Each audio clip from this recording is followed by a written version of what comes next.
Con el permiso de la Presidencia, compañeras y compañeros legisladores, el 13 de febrero del presente año, durante los trabajos legislativos del primer periodo ordinario de sesiones de esta 59ª legislatura, presenté ante el Pleno una iniciativa de reforma constitucional para crear la Sala Constitucional del Estado de Tabasco, con el objeto de dar a los tabasqueños una institución capaz de crear instrumentos procesales para la defensa de nuestra Constitución.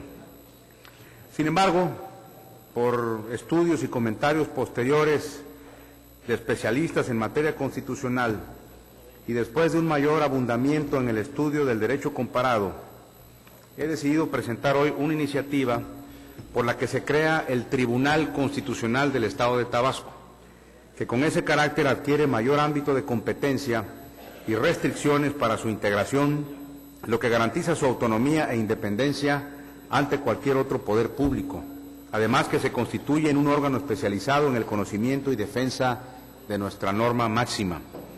El propósito es el perfeccionamiento legislativo para crear una institución fundamental para la defensa de la Constitución política del Estado, para que en ejercicio pleno de su autonomía pueda, a través de instituciones propias del Estado de Tabasco, fortalecer el Estado de Derecho a través de la creación de instituciones dentro del campo del derecho procesal constitucional local, el respeto de normas constitucionales, especialmente para garantizar la protección de los derechos fundamentales consagrados en nuestra propia Carta Magna del Estado de Tabasco.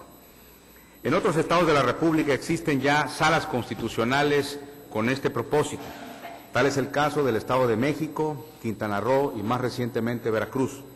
En nuestro caso sería el primer tribunal constitucional en todo el país, con lo cual estaríamos mostrando una visión de vanguardia a nuestros conciudadanos tabasqueños y mexicanos. Un tribunal constitucional significa que la supremacía de la Constitución, necesaria para mantener el equilibrio en cualquier Estado constitucional, esté asegurada en una institución dedicada específicamente a ello.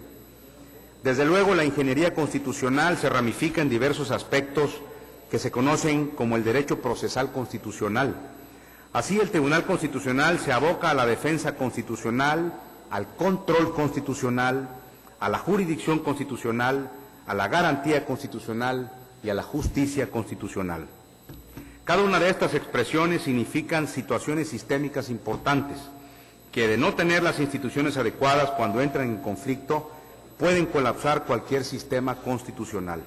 De la misma manera, un tribunal de estas características estatuye la constitucionalidad de la política, es decir, asegura que todo el marco prescriptivo y las acciones de los actores políticos, ciudadanos y gobernantes estén bajo la Constitución. Los actos y las normas que pretenden imponerse y que se revelen contradictorias con lo que establece la Carta Magna son materia de proceso para este Tribunal Constitucional y, en consecuencia, materia de un fallo que anula la normatividad inconstitucional y protege de esta manera derechos ciudadanos, instituciones políticas y procesos políticos y constitucionales.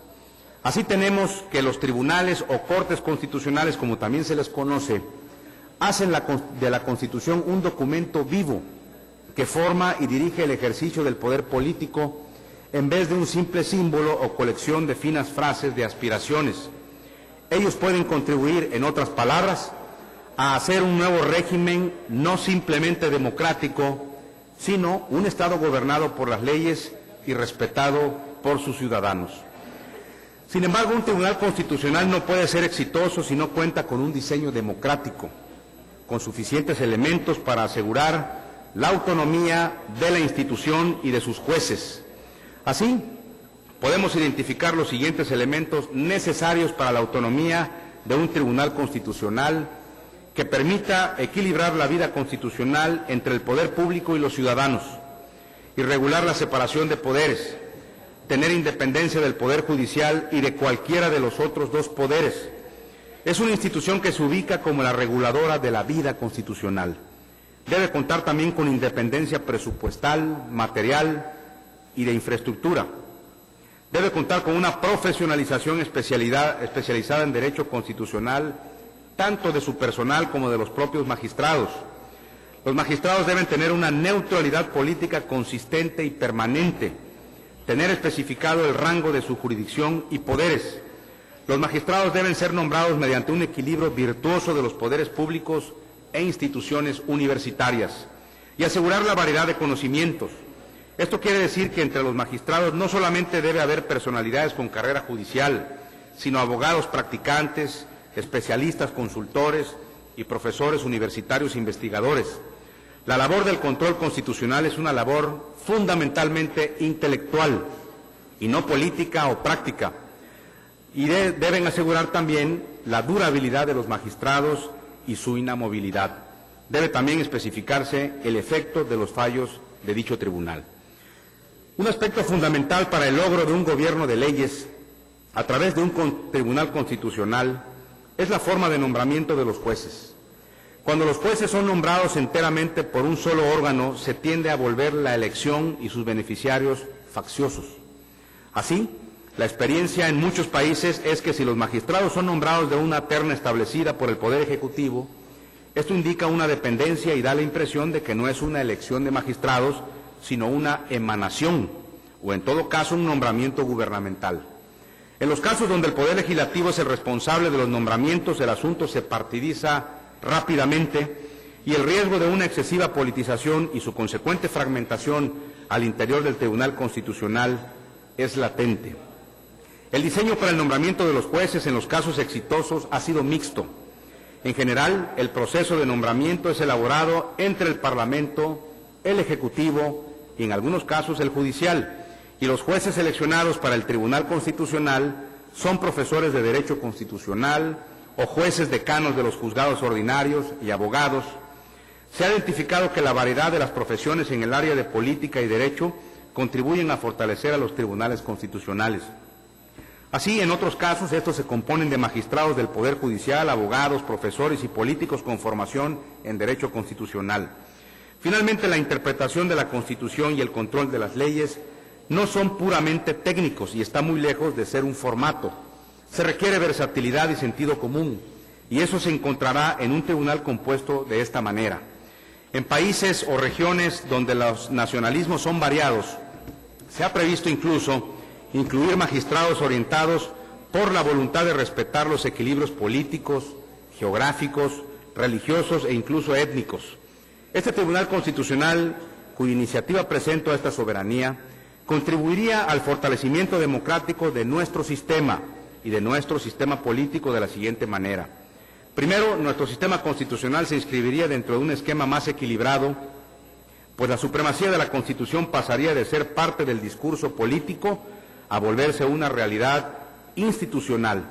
Segundo, los niveles de incertidumbre sobre los conflictos institucionales político-administrativos dejarían de conformar nudos cuya resolución esté atenida a la voluntad de las partes, lo que en general tiende a crear más conflictos que a disolverlos. Tercero, el control de la constitucionalidad de las leyes estaría asegurado no por voluntad y opiniones políticas, sino basado en una opinión especializada y razonada en una estructura de prevención y revisión de la Constitución. Esto que a la vista parece complejo, es simple y fundamental para un Estado constitucional. La interpretación de las leyes y su validez respecto a la Constitución no puede dejarse en manos de los jueces del sistema judicial por dos razones. La primera es que la supremacía constitucional es materia especializada de derecho constitucional. Por lo tanto, corresponde a constitucionalistas y estudiosos de la materia decidir sobre ella. Y segundo, que los jueces del sistema judicial ordinario muchas veces no tienen la visión en conjunto del sentido de la Constitución, sino que están especializados o concentrados en las materias que les ocupa en sus juzgados. Por lo tanto, un tribunal constitucional vendría a suplir esta carencia en nuestro sistema constitucional. Una cuarta razón para la creación de este tribunal es la defensa de los derechos humanos, incluidos, desde luego, las garantías individuales. Esa defensa de los derechos humanos ya no solamente sería a nivel de recomendación, como actualmente lo hace la Comisión Estatal de Derechos Humanos. El Tribunal Constitucional tendrá la facultad de prevenir la defensa de los derechos humanos y de controlar las leyes, y consecuentemente